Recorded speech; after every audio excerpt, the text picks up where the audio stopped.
I applaud the graduates for taking a much more direct route to your degrees. For my part, I'm just happy that the Crimson called me Harvard's most successful dropout. I guess that makes me valedictorian of my own special class. I did the best of everyone who failed. But I also want to be recognized as the guy who got Steve Ballmer to drop out of business school.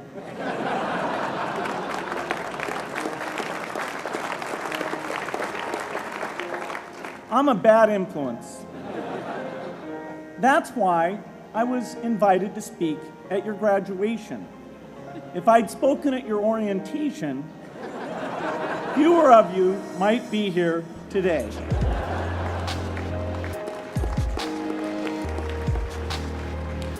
Harvard was a phenomenal experience for me. Academic life was fascinating. I used to sit in on lots of classes that I hadn't even signed up for. And dorm life was terrific. I lived up at Radcliffe in Currier House. There were always a lot of people in my dorm room late at night discussing things because everyone knew that I didn't worry about getting up in the morning. That's how I came to be the leader of the antisocial group. We clung to each other as a way of validating our rejection of all those social people. One of my biggest memories of Harvard came in January 1975, when I made a call from Currier House to a company in Albuquerque, New Mexico, that had begun making the world's first personal computer. I offered to sell them software. I worried they would realize I was just a student in a dorm and hang up on me. Instead, they said, "We're not quite ready. Come see us in a month," which was a good thing because we hadn't written the software yet. From that moment, I worked day and night on the extra credit project that marked the end of my college education and the beginning of a remarkable journey with Microsoft.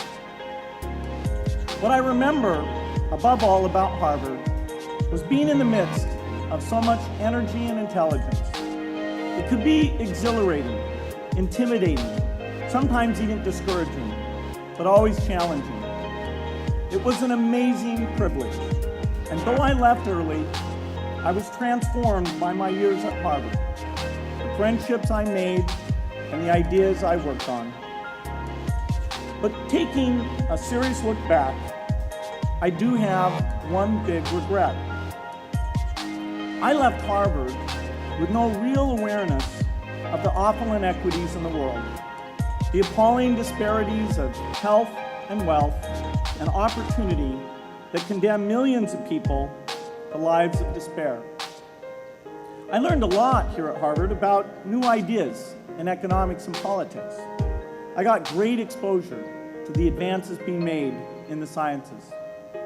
But humanity's greatest advances are not in its discoveries, but in how those discoveries are applied to reduce inequity.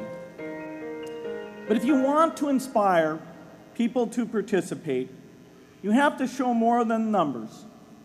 You have to convey the human impact of the work so people can feel what saving a life means to the families affected.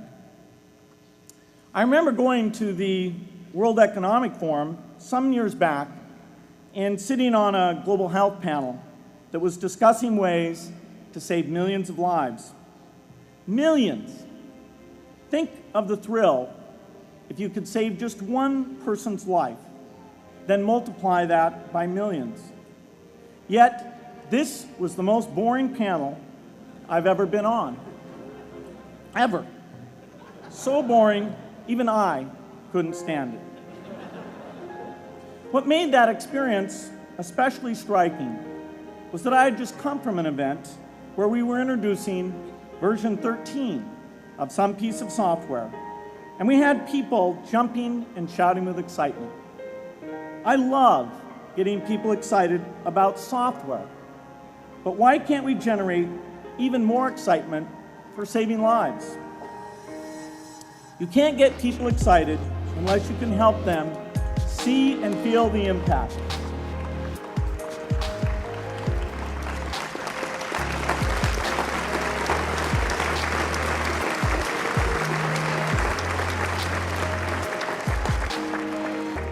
The way to do that is another complex question. Still, I'm optimistic. Yes, inequity has been with us forever, but the new tools we have to cut through complexity have not been with us forever. They are new. They can help us make the most of our caring, and that's why the future can be different from the past.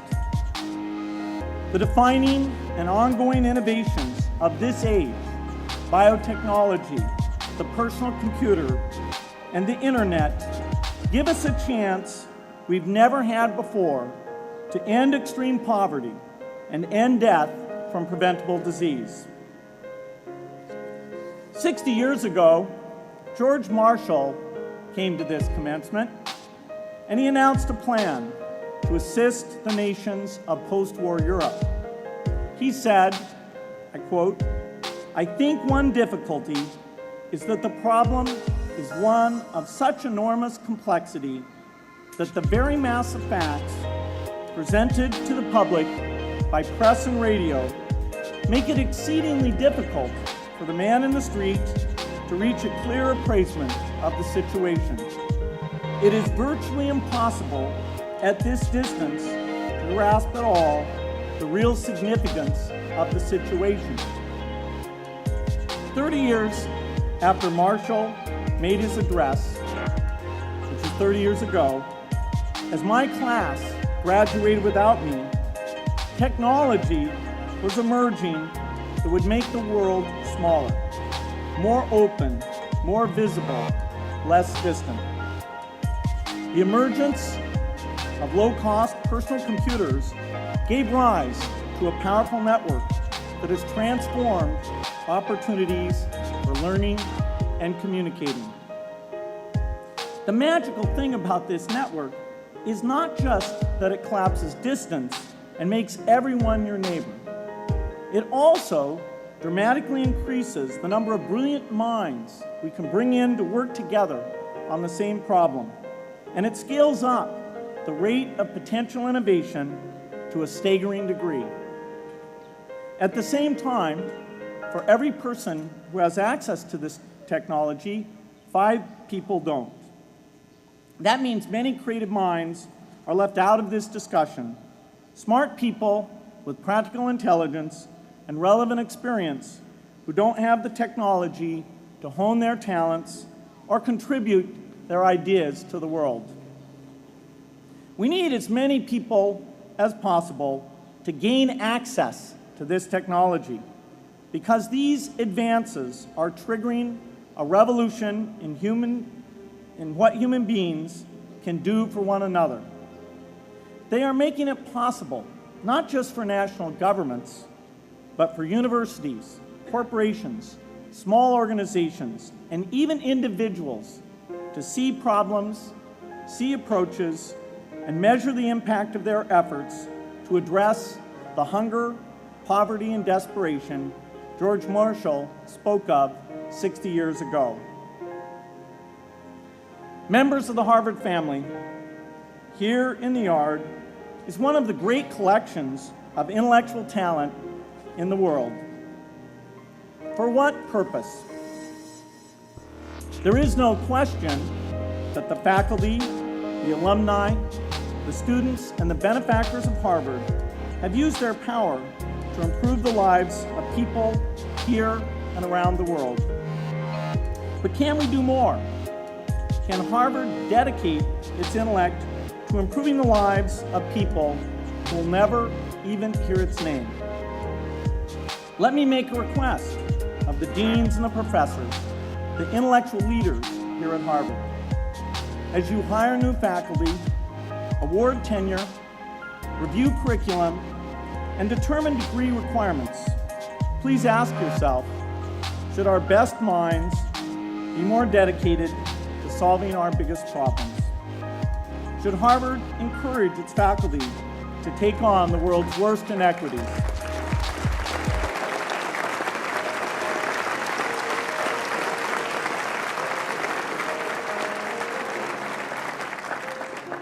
Should Harvard students know about the depth of global poverty, the prevalence of world hunger, the scarcity of clean water, the girls kept out of school, the children who die from diseases we can cure? Should the world's most privileged learn about the lives of the world's least privileged? These are not rhetorical questions.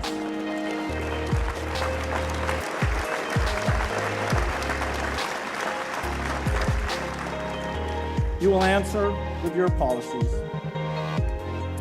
My mother, who was filled with pride the day I was admitted here, never stopped pressing me to do more for others.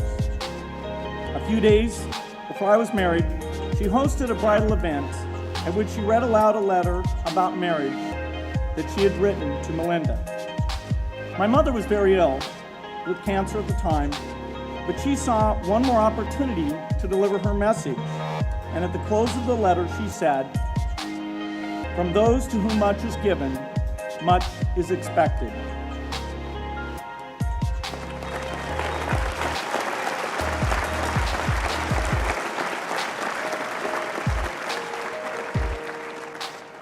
When you consider what those of us here in this yard have been given in talent, privilege, and opportunity, there is almost no limit to what the world has a right to expect from us.